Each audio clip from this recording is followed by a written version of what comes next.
सखरन मां Scindia news network के reporter Mir Mohammad कीरियो मूजिब सखरन के मकामी पुलिस अमलदारन पारां अमरलाल किरियाना शॉप के मालिक अमरलाल के मारकुट ऐं सामान के लत्तू हणण वारी वीडियो वायरल थियण खां पोइ जॾहिं अमरलाल सां राब्तो कयो वियो त हुन ॿुधायो त मां हिते कारोबारी माण्हू आहियां। सभु बि सर्वर ओनर हर चौथे ॾींहुं पंजे ॾींहुं कंहिं महिल सामान खणंदा वञनि, कंहिं महिल हिते दॿाए था वञनि मूंखे ऐं हरू भरू मूंखे तंग कयो था वञे। असां इंसाफ़ कयो वञे महिरबानी। हाणे कारोबार असां कीअं कयूं? असांखे कारोबार करण थो वञे, असां हाणे सिंध छॾियूं भला छा कयूं? तव्हां ई ॿुधायो।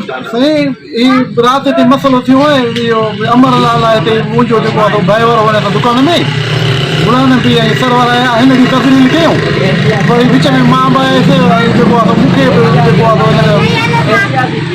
थेला वग़ैरह ॾिना ऐं अमरलाल हाणे वरी राति जो पोइ मूंसां मशवरो कयईं त मां हाणे असां हलिया था वञूं ऐं जेको आहे दुकान मां छॾियां थो। ऐं असां DPO खे अपील आहे त असांजी हिन मां जान छॾाए हिन ते FIR कई वञे ऐं जेको आहे वधि में वधि एक्शन खंयो वञे, महिरबानी थींदी। हुन वधीक चयो त असां कारोबारी माण्हू आहियूं पर सुकून सां कारोबार करणु नथो ॾिनो वञे। हुननि चयो त पुलिस अमलदार हर महीने दड़का ॾेई ऐं धमका ॾेई कॾहिं 5000 त कॾहिं वधीक वसूल कनि था, कॾहिं सामान जा पैसा ॾियनि था त कॾहिं ज़बरदस्ती खणी वञनि था।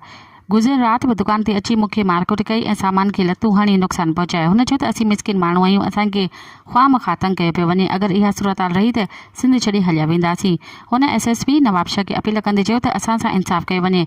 यादि रहे त हुन खां अॻु दीवान अमर सां फुर जो वाक़ियो थी चुको आहे।